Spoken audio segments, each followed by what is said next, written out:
Hello everyone and welcome back. Today I'm reacting to Mufti Tariq Masood's lecture, quote, "Why are people becoming atheists?" I want to begin by summarizing his argument fairly. His central claim is not simply that people become atheists because of science. Rather, he argues that science leads some people to intellectual arrogance. Once science explains a number of natural phenomena, some people conclude that they no longer need God.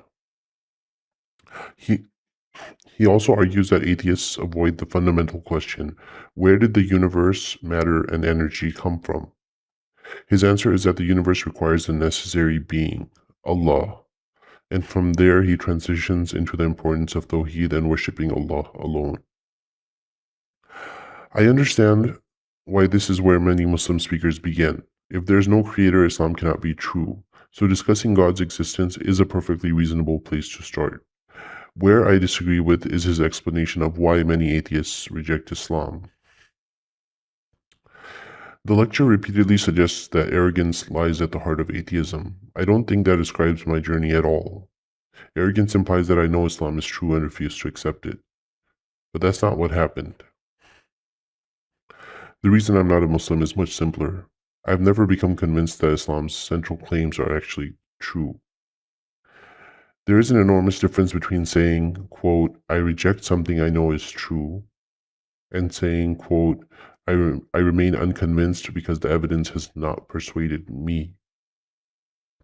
Those are completely different psychological states. So when I hear that atheists are arrogant, I honestly don't recognize myself in that description. In fact, let's grant Mufti Tariq Masood the strongest possible concession for the sake of discussion. Let's assume there really is one creator. Now what? Notice that granting a creator does not automatically get us to Islam. It doesn't tell us Muhammad was a prophet. It doesn't tell us the Quran is revelation. It doesn't tell us angels exist. It doesn't tell us heaven and hell exist. It doesn't tell us that the day of judgment is coming.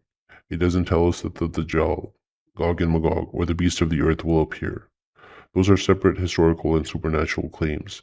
The real bridge from generic belief in a creator to Islam is Muhammad.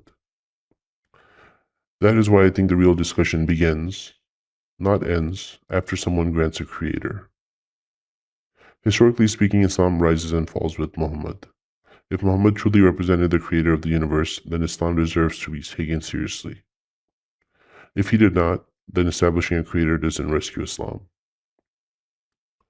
For me, that has always been the central question. Before I entrust my life, my morality, and what believers say is my eternal destiny to one man, I need compelling reasons to believe he genuinely spoke on behalf of the creator of the universe. And this is where my biggest obstacle lies. If I had to reduce my disagreement with Islam to one issue, it would not be cosmology. It would be Muhammad's moral character. I've discussed many of those historical issues in previous videos, so I won't repeat them all today. My point is broader. When I examine the life of Muhammad, I do not see the kind of extraordinary moral example that I would expect from the final messenger of an all-knowing, perfectly good creator. That doesn't mean everyone must agree with me, but it does mean my disbelief isn't rooted in arrogance. It's rooted in my assessment of the historical evidence. So my takeaway from this lecture is this. I think Mufti Tariq Masood accurately explains why some believers think atheism happens. I don't think he accurately explains why many atheists themselves say they left the religion. The obstacle, at least for me, isn't pride. The obstacle is that Islam's central historical and supernatural claims remain unproven to my satisfaction.